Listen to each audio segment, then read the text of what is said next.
Good evening. I'm Spencer Williams, Director of Land Use and Topography for Brooklyn Borough Presidents. I am Todd, Planning and Policy Analyst for the Borough President.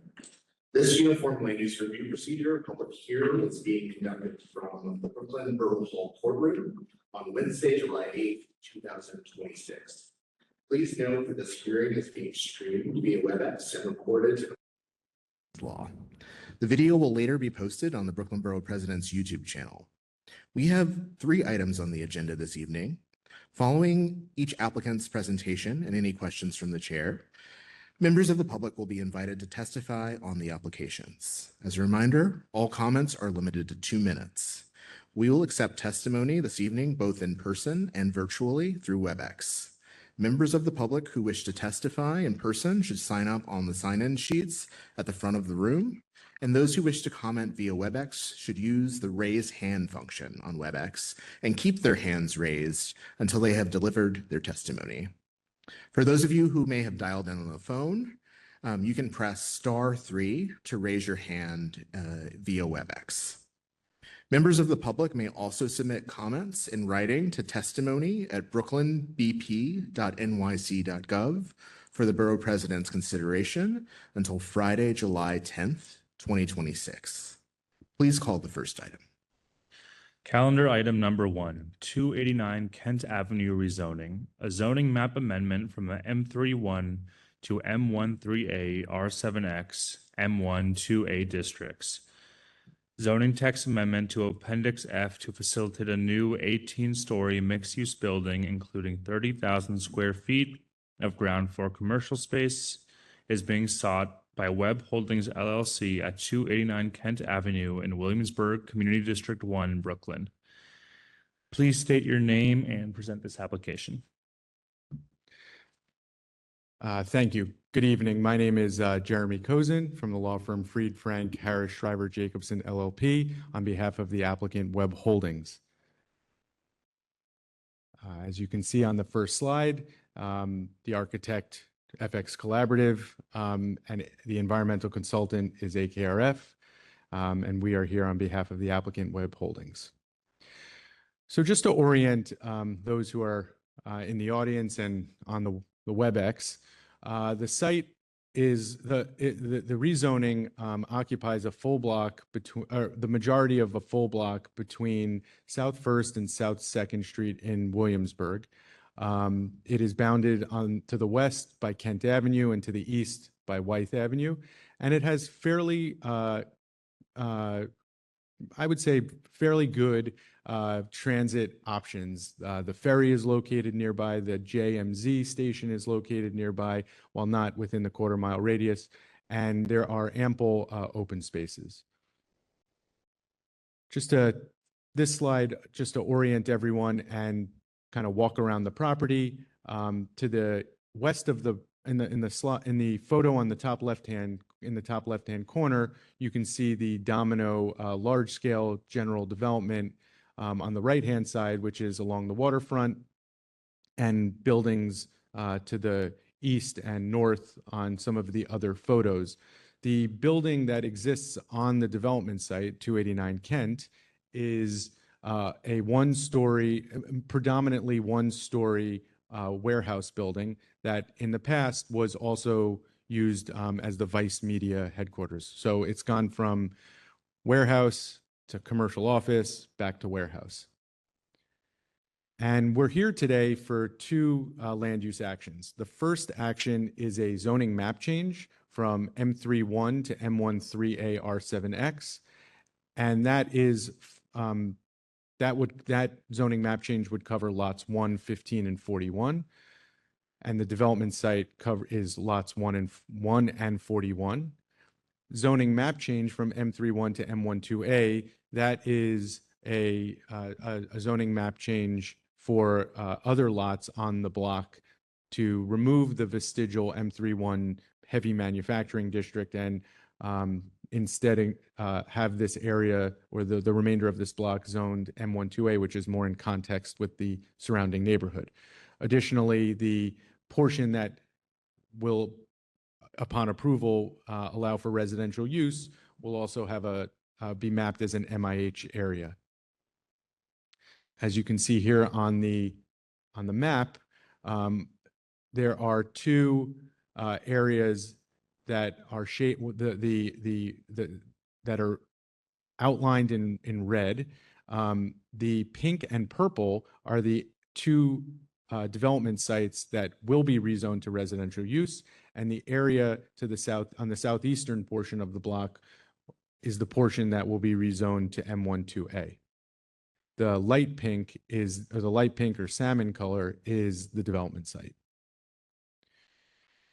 And here's an illustrative massing of what could be built under the new zoning district. It's a 17-floor building, or excuse me, it's an 18-floor building with 17 floors of residential. It has various different portions to it that are massed, as Toby Snyder from FX Collaborative, the architect, will explain, in accordance with various different contextual ideas in mind. The building, as mentioned, currently proposes, from an environmental review standpoint, approximately 278 units, as well as approximately 30,000 zoning square feet of retail.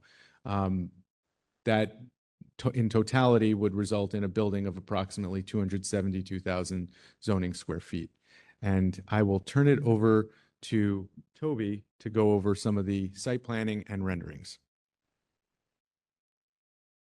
Thanks, Jeremy. I'm Toby Snyder, Senior Associate Design Director at FX Collaborative Architects, and work with the applicant team on the illustrative massing and proposed site plan here. What we're seeing right now from this roof plan is one illustrative way of massing the site. One thing I would want to point out, the flexibility that we're seeking in our application allows for a moderate amount of FAR in a looser height envelope. So we actually have lots of flexibility in terms of where floor area can be placed. And given the size of the site, it's actually quite easy to pull the massing back from Kent Avenue and create, in effect, a sidewalk widening. One of the public goods we think can really come out of new development here is improving the character of Kent Avenue. So that would be lined with commercial use, retail, that sort of thing, and then up South 2nd Street and South 2nd Street to the to the bottom of the plan here would be where the main residential entrance would be. As I mentioned, there's many different ways that the massing could be aligned here. It's generally an L-shaped lot, so we went with an L-shaped building with the main core of the building, the tallest part of the building at the southeastern corner here, which is trying to take advantage of some of the views and also sort of shading our own site here in terms of the massing. Here's a view, just aerial view looking at our site from the northeast corner, and you can see some of the development across Kent Avenue that's at that is recent construction and then some new construction. We're showing it right now in this ghosted gray color, but that construction is going up to the 5th to 10th floor already. So there's a lot of height that's coming into the neighborhood. And what we're trying to do in our application is to create a much gentler transition of height from the lower lying context around Wythe Avenue up to the newer development along the East River. And here's another view now from the south side, sort of standing above the Williamsburg Bridge towers. You can see the lower context to our right along Wythe Avenue, and then our building massing sort of attempting to step up to that height. A view again from the north side, and you can sort of see this open area, larger courtyard space that is created for the residents of the building on the inside here. Just want to make another point about that transition here. I think it's great to have the rezoning along it's great that we're bringing new housing on the western side of Kent Avenue through all those new developments, but on the east side here, it's great to have a transition from the lower lying context. And it's not just about height, it's sometimes just about the scale of the building components here. So given the flexibility of the massing, we think we can make a building that is made out of smaller pieces, more sort of recognizable neighborhood-sized building pieces that can go into it. Here's one way that it could be designed and built, an illustrative rendering. We're taking cues from the historic buildings in the neighborhood that have a lot of brick, a lot of great masonry work and craft and detail, but sort of translating that in a modern way. You see this, we think the scale of the windows is important, the scale of the building, but it's not going to be an all glass building. It's much more likely to be something that has like some presence and some resonance with the historic character of the neighborhood. Here's a view, pedestrian view, taken from the corner of South 2nd Street and Kent Avenue. So the East River would be to your left, and then going up the hill of South 2nd Street. Here's our project here. So we're breaking down the massing into these smaller pieces, pulling back from the property line when possible, opening the corner, trying to make something that has some relief and really improves the quality of Kent Avenue. I also just want to mention here, you can see in this rendering, we've tried to indicate that there's actually a significant amount of topographic change here. We're much higher in elevation than the buildings that are on the west side of Kent Avenue. So this is well out of the flood zone, and we take advantage of that height by enabling the Kent Avenue, which is going to be the main commercial thoroughfare. That's going to have much taller ceiling heights for the ground floor. And then as you go up the side street of South 1st or South 2nd Street, the secondary entrances for the residential and maybe the side access uses would have lower ceiling heights. I think here's just another view now on the northwestern corner, looking at the massing. You see we're sort of concentrating most of it to one corner of the site, maybe some subtle variations in tonality and brick to make it look like, you know, a series of smaller building components. There's a lot of roof area available for green vegetation, for amenity uses, open space uses for the tenants themselves to take advantage of, and plenty of roof area for a PV array to generate electricity on site. I should mention that this is sort of fully massed out, taking advantage of what is available in the in the zoning. So we would anticipate getting an ultra low energy building so there's great advantages in the zoning for that, but it also means that the better performance in terms of the facade using the electricity generated from on the rooftop, and just other sustainable measures in terms of the performance of the materials and being out of the flood zone. Here's another view taken from Kent Avenue looking south. Of course, you recognize the Williamsburg Savings Bank and the Domino Sugar Building. And then it's very pale ghosted in on the right-hand side is the new construction going up. But we're trying to create on the left side of the screen on our project here, a more gracious pedestrian realm with ample space for plantings and tree depth and just better space for pedestrian circulation to relieve some of that congestion. Here's a view standing with the East River to your back on South 2nd Street, looking east up towards Wythe Avenue. Just want to emphasize here the great topographic change here, how we're sort of out of the flood zone. And that's it. I'll turn it over to Jeremy. Thank you, Toby. If there are any questions, we appreciate the opportunity to respond. Great. Well, thank you for the presentation. I do have a few questions. So Community Board 1's recommendation expressed concern that the application did not provide sufficient information regarding the affordability and size of the proposed units. Can you now identify which MIH option the applicant intends to pursue, the approximate number of affordable units, affordability levels, and the anticipated mix of studios, 1, 2, and 3 bedroom units? Sure. So just to put a little bit of perspective on that, at the community board, we relayed that this is a zoning map amendment. Within that land use action, there is significant flexibility to build in accordance with the future zoning. However, we can provide information as to what would be part of an illustrative building.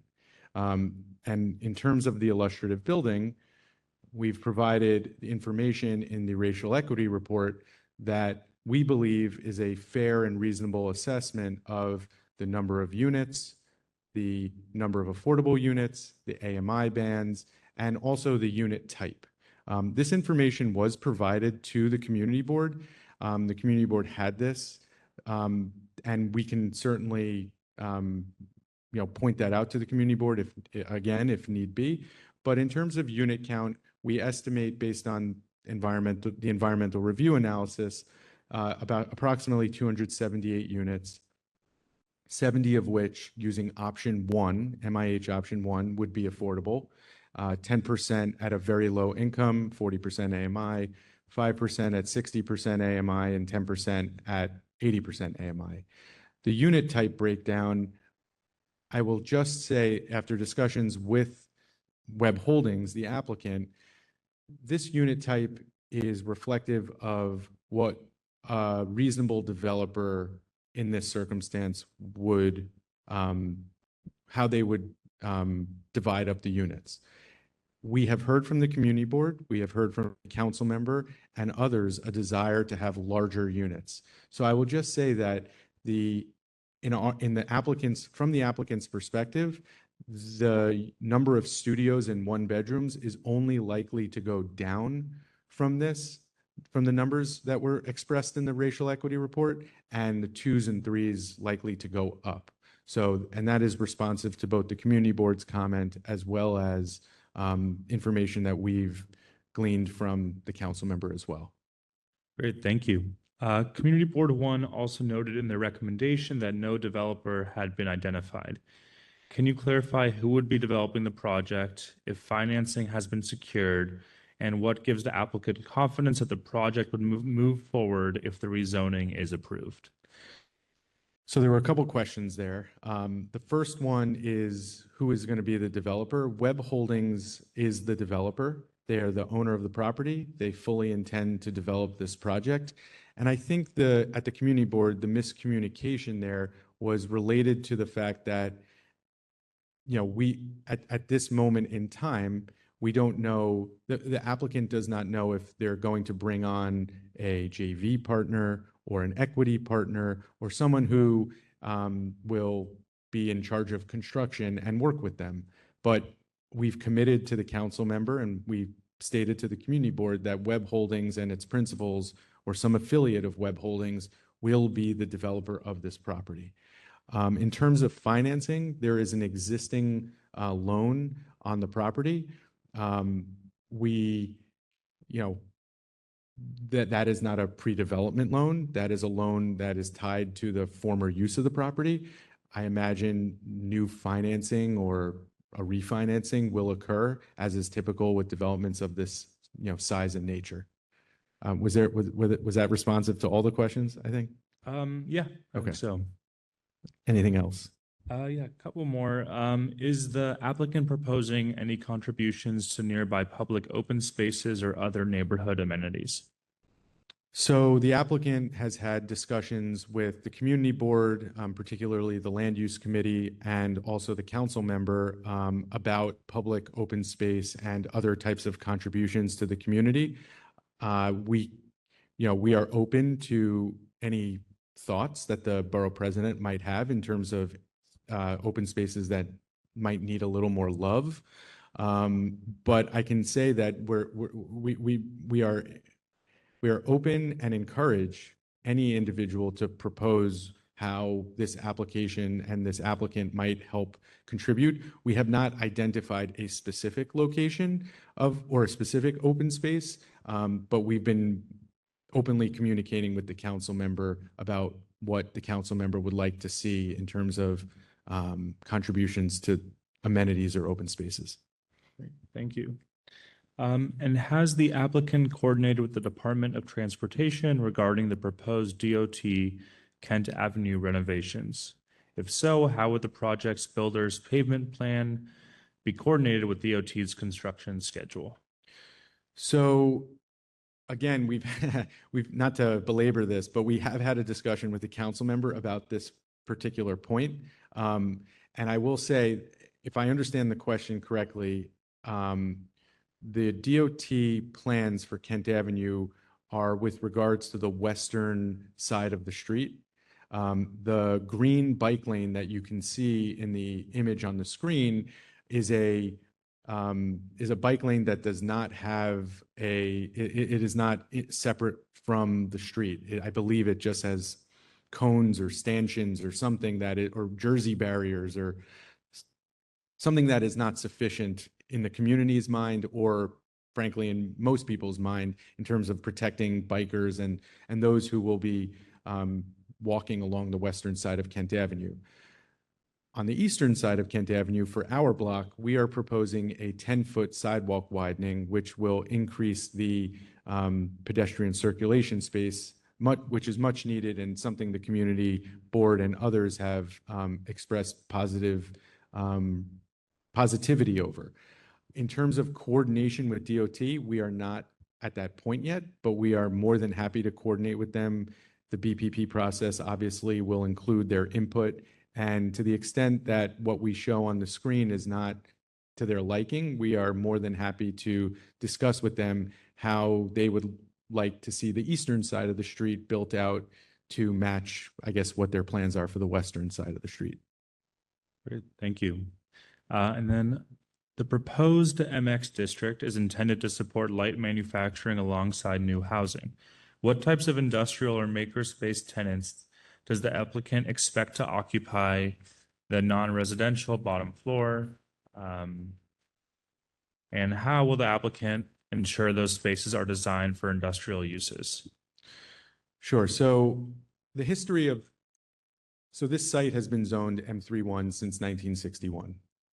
It was used as a warehouse that stored sugar for the Domino Corporation. After that, it was converted to an office, and then after that, it was converted back once Vice Media declared bankruptcy and vacated the property. It was converted back on a temporary basis for storage as well. The applicant is MX districts allow for a wide array of uses, including light manufacturing. The applicant is open to light manufacturing uses in this location.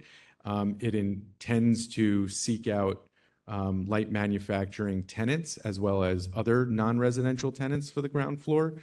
And it will work with community organizations and others to make sure that light manufacturing tenants, whether it's production-based, storage-based, what have you. I mean, I don't think we really want storage on Kent Avenue, but the light manufacturing uses that we want to be seen, that we want to locate as a community along Kent Avenue here, I think we will make sure that they have some degree of parity, given that other non-light manufacturing tenants may be able to afford rents that are significantly higher. So there are community organizations in this neighborhood that assist with identifying tenants who are looking for space and possible solutions to encourage their use of this space. And the applicant is open to all of that. So, yeah.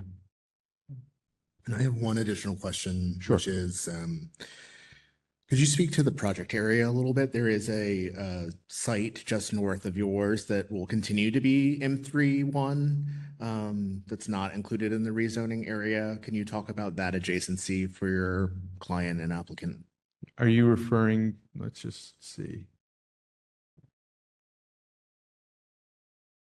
Are you referring to what's across the street? Oh, that's correct. Okay. That is a non-applicant owned site. And when we have had extensive discussions over the course of at least 18 months with city planning over the districts and where the rezoning boundaries will be located, they did not express a desire for us to carry that M3, that block, that portion of the block across the street. What I will say is that, and this is something I think the community board focused on, the Greenpoint Williamsburg rezoning in 2005, 2006, and the subsequent, follow-up neighborhood rezoning did not really touch this area of South Williamsburg.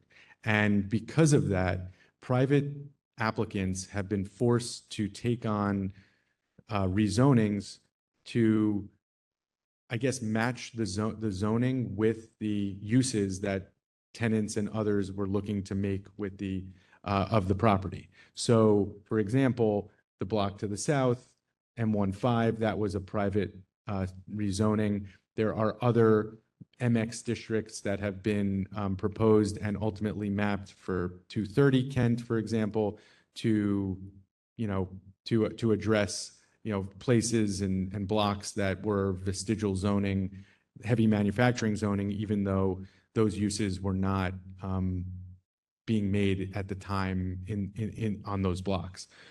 The other last piece that I would just add with respect to the M31 here is, I think the community board asked city planning to take a broader look at some of this patchwork MX zoning. And my sense was that they were responsive to that request. I don't know ultimately where that landed, but I do know that an individual from the Brooklyn office did present at a community board hearing to address the community board's concerns about how kind of each owner is taking on a private application and there remains vestigial M31, even though, M31 type uses are not being made of these sites currently. Thank you. The one last question. I know this property is outside of the floodplain, right? But it's very close to it. Are there any sustainability or resilience measures taking place? You might have mentioned something, Toby. But Sure, I'll let just Toby expand come up up and answer. Yeah, I think what's nice about this project, what's nice about the rezoning, what's nice about projects that enable residential development and the flexibility envelope here. The first thing is, yes, we're up above the flood zone. There is a significant amount of topography in the site that enables the ground, and I would also say it's a pretty large lot size, the full frontage of Kent Avenue, which is wider than a typical New York City block. So there's a lot of ground floor area that is actually not going to be well lit by the street. There's plenty of capacity to have mechanical systems that are on the ground floor rather than in the basement. So it's very easy to keep things out of below grade conditions. So there's just less excavation here than you would have, let's say, on a typical New York City project. So there's less ground disturbance. The resiliency of just being at a higher elevation is great. The ample roof area that we have for the potential for heat island effect mitigation in terms of green roofs, or in terms of, as we showed in some of our illustrative renderings, the capacity for solar PV. It's just a great place to take advantage of all of that. In our illustrative design, we're really conscious about window wall ratio and having very efficient building envelope. I mean, personally, I think it's just a better look to the building. It matches the character, fits in better with the neighborhood. It's sort of what residents are tending to want a little bit more these days, is a little bit more privacy, a little bit less glass, a little bit more mass in the building. That's better from a thermal point of view, better from an energy performance point of view. Mechanical systems keep getting updated. So we're on the other side of my office, FX Collaborative, we were working hard to make sure that the building code keeps improving in terms of its energy efficiency. We're lead sponsors of the Bird Safe Glass initiative to make sure that this is that all projects in New York City are sensitive to bird migratory patterns and are not causing too many bird collisions. So there's just a lot of built-in components in this building and in our design process in general that's going to enable a fairly sustainable building. The last thing, which I just want to make a shout out, thank you to the City of Yes for enabling the floor area, I'd say deductions for ultra low energy buildings. And that's just a really important part of this project. We're doing it on many of our projects now, making these projects ultra low energy. So they're going to be even better than the building code in terms of energy performance. And I think that carbon use is really one of the most important things that we can do. And finally, it's really important that we build in cities, that we're densifying our cities. That's the least amount of carbon that we can put into the atmospheres to house people in cities, rather than going out further out in to the exurb. So if we want to reduce the overall carbon impact of our population, we should be doing it in places just like this. Thank you. At this time, we have no additional questions for the panel, and the panel is now excused. Oh, thank you. Thank you. Should we have any additional questions, we will reach out to the applicant team prior to or after issuing the Borough President's recommendation. We will now call for testimony on this application from members of the public who are in attendance and online this evening. Please note again that all comments are limited to 2 minutes. Okay, we'll begin with in-person testimony followed by WebEx. Is there anyone here that would like to testify in person? Seeing no one, we'll move on to WebEx. So those who are attending via WebEx, please use the raise hand function on WebEx now and keep your hand raised until you'll be made a panelist and be able to speak. So Tom Hernandez. And a reminder for any of you who have dialed in on the phone, you can press *3 on your phone to raise your hand and you will be called on. You hear me? Yes. Okay. My question is, am I correct in assuming that the program for the ground floor has not been developed yet? I cannot answer that question as I am not a member of the applicant team, but we will have noted your question as part of testimony. Okay, then that's fine. If it's not known, that's fine. Thank you. Did you have any additional comments on the application or just My that only question? my only other just question is that has the applicant gone out to the community to inform them that about the project and reached out to community groups at this point, or is that still too early at this point? Again, as I'm not a member of the applicant team, I cannot answer that question. I can direct you to the zoning application portal, which has information about the project, including the timeline for its review, the times that they've presented before the community board, and all the reference materials for this project. If you would like to email our office or email testimony@brooklynbp.nyc.gov, our land use team would be happy to send you those links and those materials so that you could review them as well. Thank you. Okay. Thank you for your time and your comments. Is there anyone else on WebEx that would like to testify?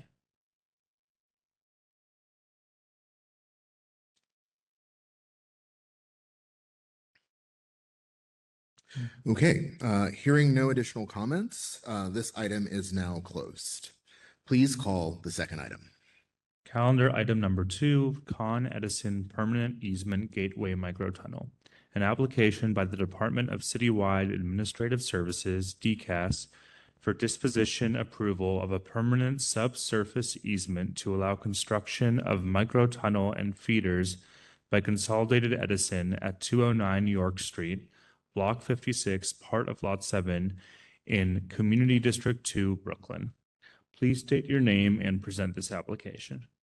Thanks very much. My name is Nick Williams with Fried Frank, representing Con Edison on this application. The application is technically being made by the Department of Citywide Administrative Services to allow disposition of a subsurface easement over a portion of the property at 209 York Street to Con Edison for installation of feeder lines in connection with a broader resiliency project that Con Ed is pursuing.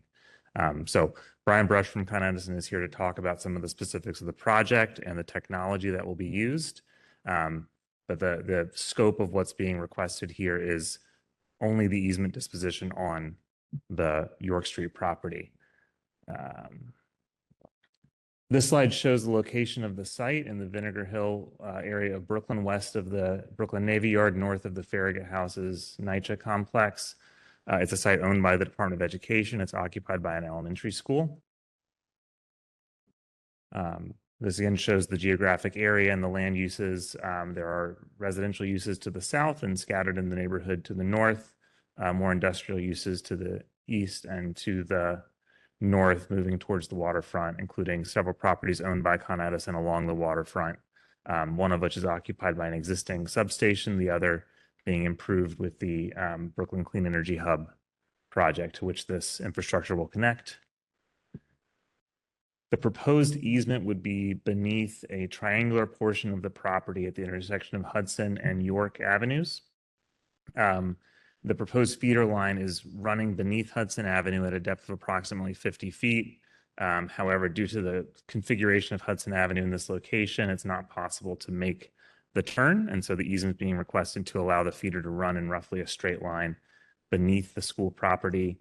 You can see here that the easement location is east of the school building, not below any structures. It's below a playground area. It's approximately 50 feet below grade. And there would be no disturbance of soil at the school property on which the easement is requested. And with that, I will turn to Brian to talk about the broader project and where this piece fits in. Thanks, Nick. As Nick mentioned, my name's Brian Brush. I'm with Con Edison. I'm the project manager for the Gateway Area Substation Project.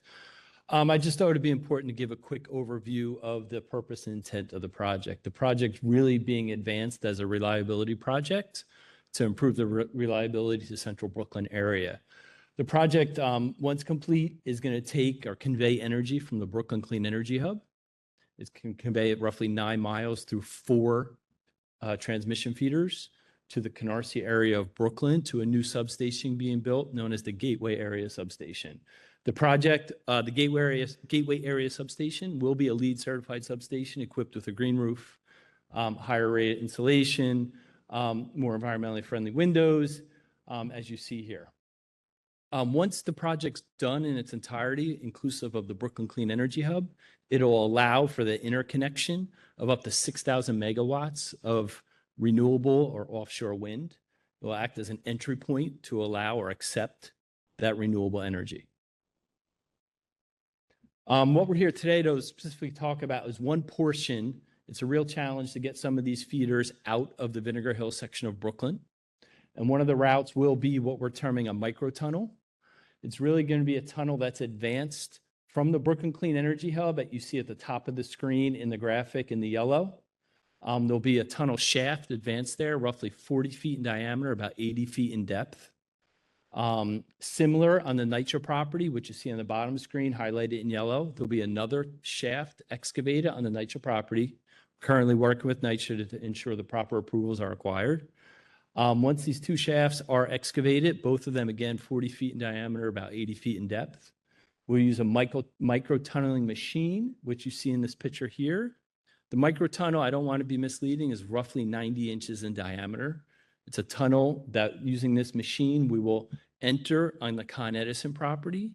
The excavating equipment, think of a drill or an auger head. It'll turn at roughly 7 to 9 revolutions per minute, depending on the soil substrate, very slow to minimize any ground level disturbance. The soil will then be communicated or conveyed back to the Con Edison property, where it will be stockpiled or stored. It will be properly tested, sampled, and disposed of off-site. So what you see there on, I guess, my right-hand side, your left, is a picture of what the tunnel will look like once complete. That tunnel, though, will be backfilled with a slurry mixture. That mixture is important for several reasons, mainly to achieve the thermal ratings of the feeders to ensure we have optimal conveyance of the electrons of electricity. In terms of the schedule, we began this project. The feeders, we're starting down at the Canarsie area or the Gateway substation area and working our way towards the Vinegar Hill section of Brooklyn. Construction is well underway. We have about 20% of all the manholes installed. And just to be clear, the first quarter mile coming from the Brooklyn Clean Energy Hub towards Gateway Substation will be subsurface tunnels. Once we get out of Vinegar Hill section, we'll occupy our franchise areas, city streets, and it'll be more of a traditional build where we'll open up the streets, drop manholes, and just trench all the way to Vinegar Hill section. Trenching has began. Cable pulling set to begin in September of this year, and the project's looking to be completed in order to meet our reliability requirements by February of 2028. With that, I open up to questions. Thanks, Brian. Thank you for your presentation. We have a couple of questions for the applicant team. Can you describe the project's long-term public benefits and how it would improve the resilience of the grid, including notice of any sort of brownouts or other issues that occur Right. in this part of the borough currently? Yeah, no, that's a great question. As I said earlier, this is absolutely a reliability project to begin with. The company recognizes that there is a deficit. Using our load forecasting model, we anticipate a deficit in that Canarsie, East Flatbush area of Brooklyn. The Gateway substation, once complete, will, it's really going to bring in 4 138 kV transmission lines to that area to improve reliability. It's also going to create new networks, underground distribution networks to minimize outages.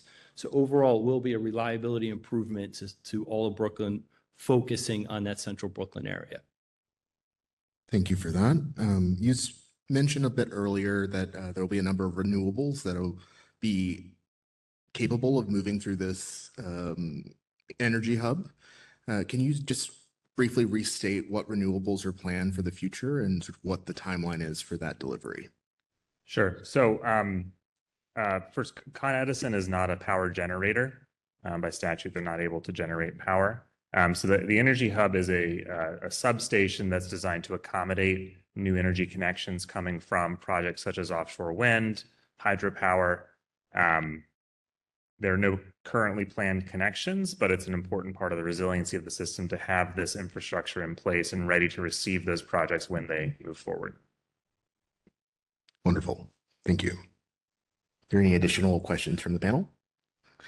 Hearing that, we have exhausted our questions. Thank you for your presentation. The panel is now excused. Thank you. We will now call for testimony on this application from members of the public who are in attendance this evening and online. Please note again that all comments are limited to 2 minutes.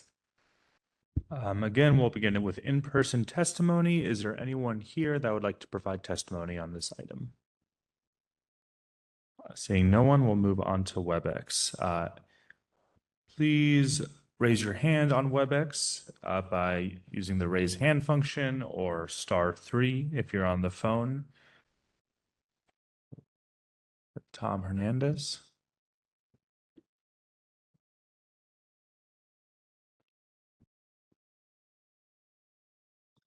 Okay. Has Con Ed presented this or informed CB18, which is Canarsie, of this project? Hi, Tom. Again, this is Spencer Williams. How you doing? This project has been presented to the community board, and that recommendation will be available on Zap from the community board. Again, if you would like to reach out to our office, we are happy to provide you information on the project documents, timeline, as are able. Unfortunately, during the hearing, we are not allowed to have you ask questions directly to the applicant and get a response, but we are looking for any feedback or comments. Your questions will be helpful, however, as the borough president reviews this application. Were there any other questions or comments that you had on this application? Thank you so much. Evening? Thank you so much. Thank you, Tom. Okay, is there anyone else on WebEx that would like to provide testimony? Okay, hearing no additional comment, this item is now closed. Should we have any additional questions, we will reach out to the applicant team prior to or after issuing the borough president's recommendation. Please call the third item. Calendar item number 3, 1455 Coney Island Avenue rezoning. A zoning map amendment from R5C23 to C45D and zoning text amendment to Appendix F to map an MIH area to facilitate a new 9-story, approximately 157,399 square foot, 300 beds, long-term care facility is being sought by private applicant Prospect Park Land LLC at 1455 Coney Island Avenue in Midwood, Community District 14, Brooklyn. Please state your name and present this application. Hello, good evening. My name is, I was going to say good afternoon. Good evening. My name is Eric Palatnik, and I'm happy to be here today on behalf of the applicant in this proposed rezoning from an R5 C23 district to a proposed C4-5D district, which, if it was approved, would allow for this not-for-profit assisted living facility to be created, a much needed one. And as you mentioned earlier, some of the services that are being provided include short-term rehabilitation, long-term care, a wound care program, outpatient rehab, skilled nursing, speech therapy, occupational therapy, physical therapy, and memory care. All of that is going to occur within this proposed building, which we believe is consistent with existing land use patterns along Coney Island Avenue. I'd give you a little bit of a rundown of what we are proposing. This slide tells you the whole story. The left side is the existing conditions. The middle is what we are seeking, and as far as the zoning action, and the right side shows you the building that we are proposing.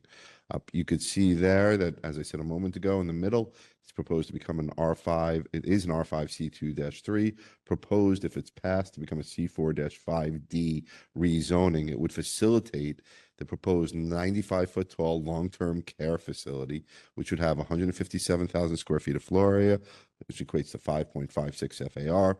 300 beds would be what it would be comprised of, including 240 skilled nursing beds, 60 assisted living beds, and there'll be 38 parking spots.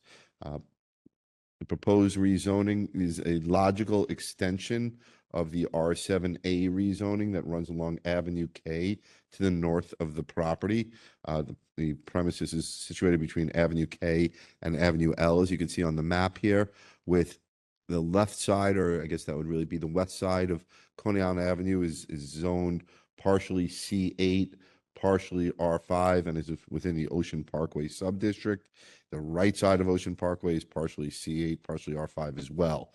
The R5 is rather antiquated and has not resulted in any new housing along Coney Island Avenue within the past half century, whereas the R7A district does allow for that, and the C4-5D that we're proposing will allow for even more, not necessarily housing, but at least a residential type of use. Even though it's a community facility, people will be living there. This slide just gives you the depiction between the districts. I'm not going to bore you with that slide. This slide tells you the tale, really, of what's going on the block, and it leaves out a very tall building in the lower right corner, which I'll come to in a second. But this really just shows you the relation of our property in relation to properties around us. You can see the building on the corner of Avenue K. That's the taller building that's adjacent to the R7 zoning district. And you can see in the ghost shadow behind that, the other tall buildings along Avenue K. Our building is what I described before. You've seen this, and the stats on the right-hand side I've discussed, but the building itself is shown on the left-hand side, and I'll keep pointing out the interesting characteristics about it. The building is designed in a way so that the facade at the center is all glass. That's where all of the eating and drinking and areas of the floors are going to be. So the residents are going to have the chance to eat and dine and occupy a space that's facing westerly, is going to get tons of sunshine and really give an open feeling to it. You'll also see at the top right of the building is an area that top floor goes higher on the right side than the left. That's because the right side is an outdoor recreation area that'll be partially enclosed, and that's required not just under zoning, but also under state law. And I'll go through more of that as we go through the proposal here. This shows you what I was just talking about. The top right shows you the recreation space, and this gives you a section of the building, which is just what you would imagine is residential long-term care uses on floors 2 through 9, and the ground floor and the floors below are servicing that. This slide shows you the taller building I was mentioning in the C8 zone down the block. 148 feet is what you can create from a community facility use in a C82 zone. That building is built as of right. I'm using that as an example, just simply to show you that what we're proposing at 95 feet, as I said earlier, it really is contextual with what's going on around us, and it's much less impactful than that building is. This shows you the property's location to the train and, of course, the buses. Train is a bit of a walk. As I've mentioned in earlier presentations, the applicant will be providing shuttle service both for people that work at the facility as in addition to people who want to come visit the facility. We will be drawing people for both jobs and residency from the area, and those people will have hopefully people that want to come visit them, and they'll be able to use the shuttle. This shows you just in the tax map format, everything I said earlier about the location of the site, the surrounding zoning districts and so forth. So we'll skip through that. Neighborhood demographics, you're more familiar with that than anybody, so I won't talk about that so much, but I will talk about the need for long-term care facilities. I could say quite a bit. My mother is 86 years old, and we're in the throes of a discussion surrounding long-term care facilities. There are not a lot of them. They are not readily available, and there are waiting lists on a lot of them. So this slide is here to show you the need of it, and that there are not a lot, and that this will fill a need. This slide shows you, in addition to a couple guys playing backgammon, which I happen to enjoy, shows you the outdoor recreation area up on the roof, which I spoke about before. And also the right side shows you the different programmatic operations within the building. It's things if you haven't been exposed to the long-term care facility world, it's things that you find common in these facilities these days, and try and make it a very habitable and welcoming space. This slide shows you that what we're doing is compatible with what's around us. I showed you the building down the block. This just shows you that in greater detail. I showed you the R7A around the corner, but you can also see the C4A down the block even further. So clearly the zoning on Coney Island Avenue is a little late to catch up with what's going on around it. The sustainability features, many green features within the building, solar ready, low flow plumbing fixtures, high efficiency energy, high efficiency heating and cooling, Energy Star appliances, and charging. The plans are what I presented the whole way through, so you should be pretty familiar with it by now. You'll see there's a parking entrance on the right-hand side. That's to the below ground parking garage, which has 38 parking spaces. You can see here more imagery. This is just a plot plan, but I'll take you here to floor by floor. This is a sub-cellar where you can see the left side has all back of house operations. The right side will have storage and some recreation area and physical therapy area for the residents. That occurs again on the right side at the cellar level. And on the left side, you see that we have parking for 38 cars. That parking was created, by the way, in response to some discussions we've been having at the community level, and it was created by creating valet parking. Also, it's a good time for me to mention we've appeared before Community Planning Board 14, where it was supported. And we've reached out to the council member and have been talking to him about it, and I'll let him reserve his thoughts and opinions on it, but he has been informed, and it's Council Member Simca Felder. This shows you the first floor plan. It's just what you would imagine. It's got a prayer space. It's got an area that's a lounge area, a seating area, and administration, things like that. You can see on the right-hand side of the first floor, there's a loading berth area. It's an area where trucks that come in, you won't be able to fit 18-wheelers in there, but you will be able to fit panel trucks in there. And that's how laundry comes to and from the facility. And laundry is the single biggest delivery there is laundry. So the laundry gets taken out and comes in inside the property. There will be a no parking loading zone in front of the building as well, but we are going to try to use the interior loading space as much as we can, and that will also be utilized for dialysis, which we think will be very helpful to eliminate any potential traffic conflicts and also keep residents protected from the weather when they're leaving to go to dialysis, which after a winter like we just had or a storm like we just had the other night is very important in design these days.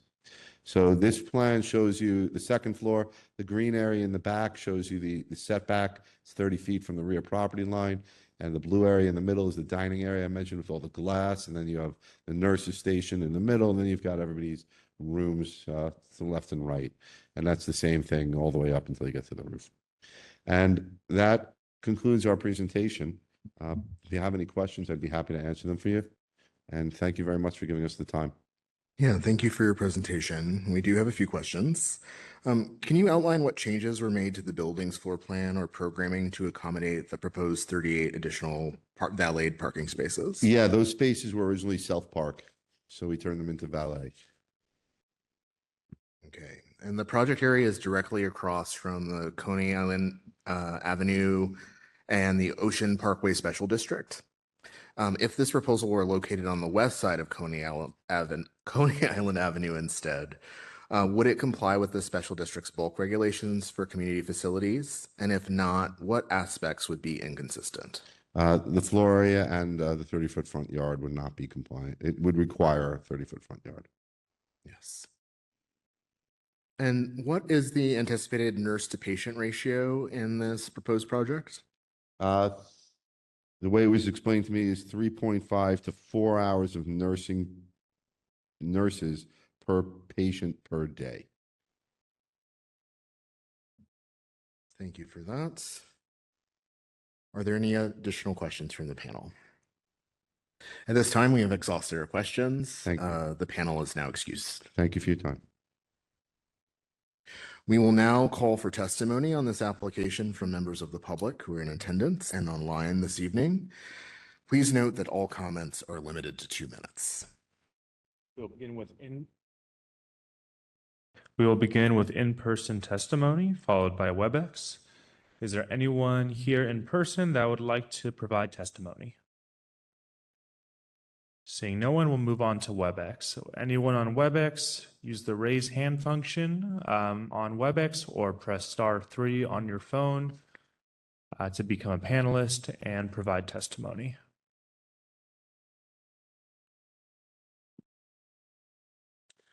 Hearing no additional comment, this item is now closed. We will reach out to the applicant team with any questions prior to or after issuing the Borough President's recommendation on this item. I know that we have been joined in the courtroom by a few new folks. Just wanted to do a check if anyone wanted to provide testimony on any of the items this evening. Okay. Would make a chair's discretion to reopen an item if someone was arriving late. So just wanted to make sure that you do not miss your opportunity to speak. With the end of this third agenda item, this ULURP public hearing is now closed. The Borough President will review these applications and submit his recommendations to the City Planning Commission, which will hold its own hearings on these items at a later date. As a reminder, members of the public may submit comments to testimony at brooklynbp.nyc.gov for the Borough President's consideration until the end of Friday, July 10th, 2026. This meeting is now adjourned.